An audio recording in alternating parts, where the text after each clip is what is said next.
Hey guys, it's Dash Zach back with a definite need to shave, as well as some keyboards to review. We've got the Epomaker HE65, which I can't figure out where to put the keyboard on the screen anyway. It's a Hall effect keyboard in the 65 key layout, as well as the Valkyrie VK75 here, as well as the Cypher 81 from Epomaker. The last two of these keyboards, neither of which were Hall effect, lead us to the question we'll explore in this video. Or can you go back to non-Hall effect switch keyboards? Let's find out.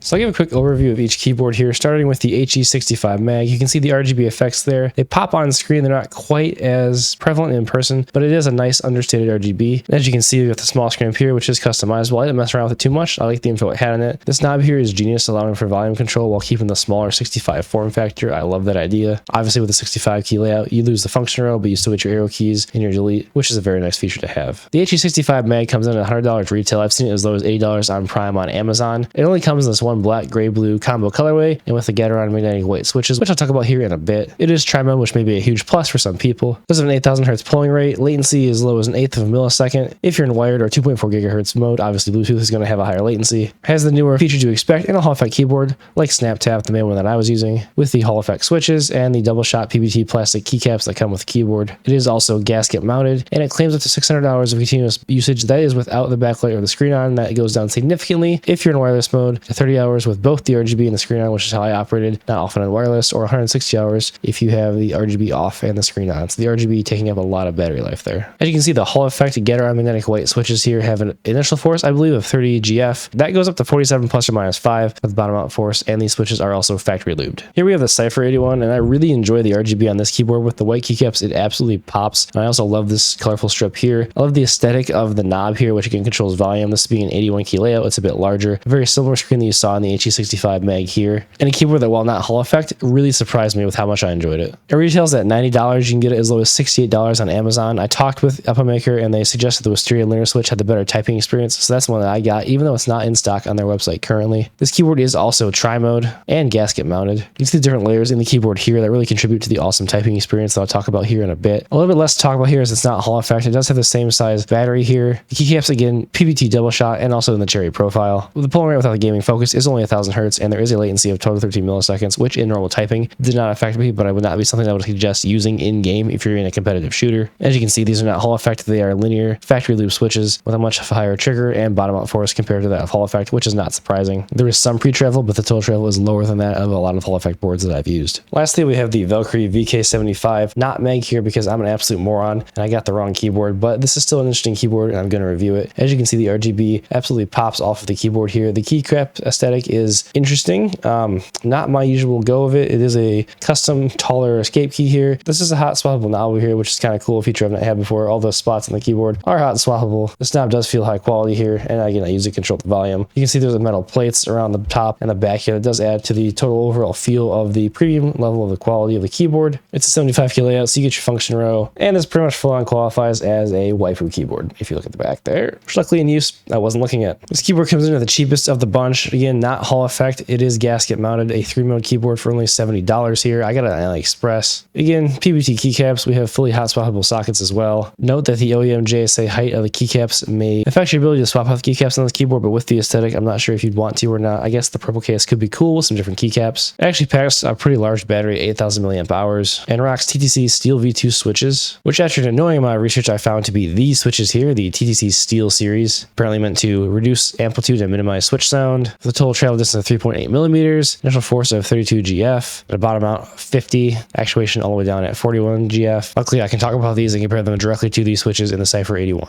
Going back to reality with my M-Chill's Jet 75 main keyboard plugged in here, we come and take a look at the Gateron magnetic whites in the keyboard here. You can see the design of the switch here makes it very stable, and the keycaps here are not really wobbling that much at all. They're very stable. The overall build of the keyboard is entirely plastic. There's not really any flex. It's built very well, beside, of course, this metal backplate here. It has 2 levels of feet for support here, which is an absolute must on any keyboard that I main these days. And you can see the back settings here to switch between Mac windows, as well as wireless and wired functionality for the keyboard. The overall experience with this keyboard was pretty positive. I felt like if I wanted to switch off the Jet 75 and main this as my HE keyboard for something like Fortnite, I could do that without any problem. Maybe the 75 was a bit snappier, but that could have been something I was just perceiving because I know the scan rate and the polling rate, even though they are both 8,000 Hz on these keyboards. I saw no real issues with this. There were times where I did slightly enjoy the feel of this over that of the Jet 75. Although I will say something with the switches, which you'll hear in the sound test, is there's just really, really quiet on this. It's not really a sound that I'm looking for in a keyboard. And they just have like a little bit more of a rebound force almost, like they want to push back up when I press them down a bit more than I like. It's typically in a keyboard, but the rapid trigger function fully as I would expect it. SOCD as well. I'll also mention that I was slightly biased because I prefer the 75 or like the 80 key layout versus just the 65. I like that function row, as well as a few other keys like home, being a programmer. Key features that I thought were really cool on this were the screen, as well as this knob on the side. That's an innovation I've not seen before. It might be normal in the keyboard space, but not one that I've seen. If you're not looking to get a keyboard straight out of China and you're willing to spend 80 bucks on this on Amazon on Prime, I would say that's a pretty solid deal, and I can't give this keyboard a full recommendation. I didn't run any issues with it. Beside that, the software is extremely mid, and I'll show you that here in a bit. Turns out here in a bit was right now, and here's the desktop only driver for the Epomaker HE65 Mag.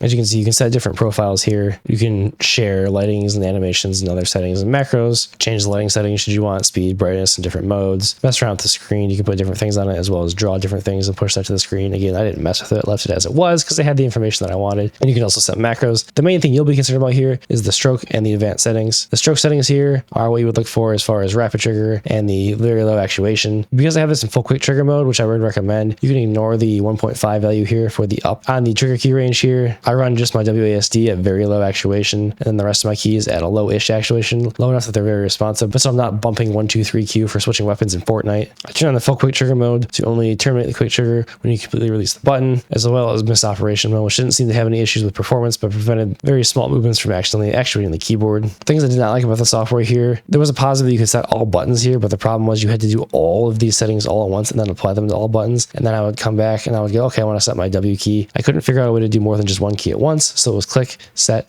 click, set, which was very annoying. And then if I had forgotten any of these settings at all when I did all buttons, I'd have to go back to all buttons again, reset all the damn keys, come back here, and then reset the small things I had forgotten to do again on WASD. And it just kind of got annoying. It's something that'll work and you can get around it, but it's really suboptimal compared to some of the other web drivers that I've seen for most keyboards. The advanced settings here are where you can go for the snap key, which is SOCD, setting A and D, and you confirm, and then you're set to go, and they'll function exactly as you would expect. So we get the software here, pretty mid, kind of on par with Ajaz. I wish it was a web driver, and I will say by far Wooting does have the best interface for changing your keys and settings on the keyboard, but what we have here does work and get you where you need to go. One last note here as I recover from another cough that I have to keep stopping the video for is on the HE65 Mag. I didn't test the wireless very much. That's actually true across all these keyboards because I'm a person who's only ever going to use this in wired mode. I'm sitting at my desktop. Why would I ever want to charge my keyboard? It can just run at all times. I did test it a bit in wireless mode and it did not seem unresponsive in any way. They claim similar performance to that in wired mode, and I would say that was my experience in general, but I didn't do extensive testing in wireless mode, so take that as you will. Coming now to the Epomaker Cypher 81. That'll be it for software, as there is no software on these non-HE keyboards because why would you need that? In my opinion, there's not much to change. There's no variable actuation, no SOCD, so again, not a gaming focused keyboard. We do see the Wisteria linear switches here, very, very stable, and you can again see why here in the switch construction. These keycaps are barely moving around at all, which made the typing experience very, very satisfying. This again, an all plastic construction, 2 different levels for your support feet here. Just a bit of bend there in the case, which you can see, but a pretty sturdy build overall. Not getting any give here as I press down very hard on the keyboard, didn't need the layers below it. This keyboard I was reluctant to even take to review because I'm very HE focused, but it shocked me, and I've actually been making this for work every day since I got it. I absolutely freaking love the typing feel on this keyboard. It might be my favorite that I've ever felt. It has actually outdone the Jet 75, which obviously Hall effect, so I'm going to choose that for gaming. But again, I've been using this for work all day, and you might hear why in the sound test. These keys are just insanely satisfying to press. I don't mind the 12 to 13 millisecond latency when I'm working, programming, managing people. It doesn't really matter. The aesthetic of the keyboard is also very clean with the blue, purple, and white keycaps, as well as this silver outlined knob up here. I really, really enjoy that. Again, I really like the RGB like strip here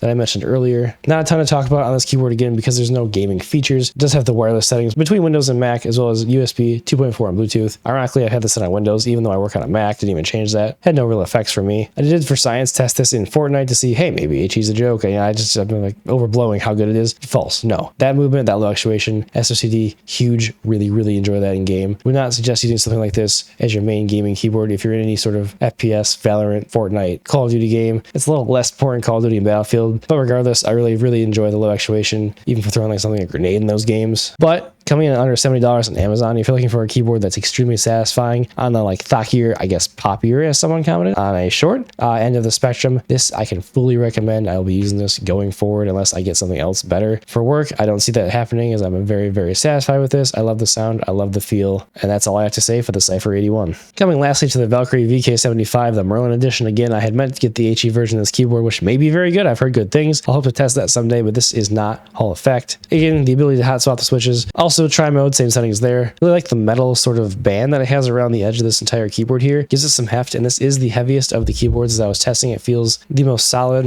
Not really getting any bend here when I try to test the build quality. Here's that boxed TTC steel switch that we talked about earlier. Pretty darn stable. A little less stable, I guess, than those in the Epomaker, but again, very stable. And these keycaps, the way they're made, actually make it harder to move them around. One detractor I did notice on this keyboard is that when you apply a lot of pressure to the keys here, there is some give. Like, so the build, you can see all the keys giving in there, and the build's a little bit lower quality than that on the Epomaker keyboards. It's up to you whether you like the aesthetic here, and honestly, there is some more on the aesthetic here and even the top here. It's very out there. There are a bunch of different options between these keyboards. Besides just the Merlin, should you want to go the Valkyrie route. As far as performance, I tested this just like the Cypher 81 in game, and again, would not recommend if you're playing any sort of shooter, FPS game where you want the lowest actuation, the quickest response time. This is not the keyboard for you. I did try this head-to-head versus Cypher 81 for typing as well for work. It has a somewhat similar sound profile. It's a little less thocky, a little less satisfying. Honestly, I would feel the switches on this just aren't quite as good of a typing experience, as pure as a typing experience, I would say, as those on the Epomaker Cypher 81. I definitely preferred that. Overall, I did main this for about a week though, and I had a good time using it. You can perform fine in game without Hall effect, but once you have Hall effect, there's like no going back. It's like going to 144 hertz. You're never going back to 60 hertz. That's just not going to happen. I will say I got some comments from my wife and a couple of friends on YouTube who saw this video and were like, whoa, that's an aesthetic. Some people really, really liked it. So if you're looking for a different aesthetic, maybe check this keyboard out. But I would say if you're looking for a more clean aesthetic at the same price point as the Cypher 81, I would go with the Cypher 81, both for the typing experience and just the overall quality of the keyboard, as my voice is straight up dying. So yeah, this keyboard just was not my favorite. It was a good experience, but not my favorite. And I'll actually be giving this away here shortly to a friend. Now let's hit those sound tests.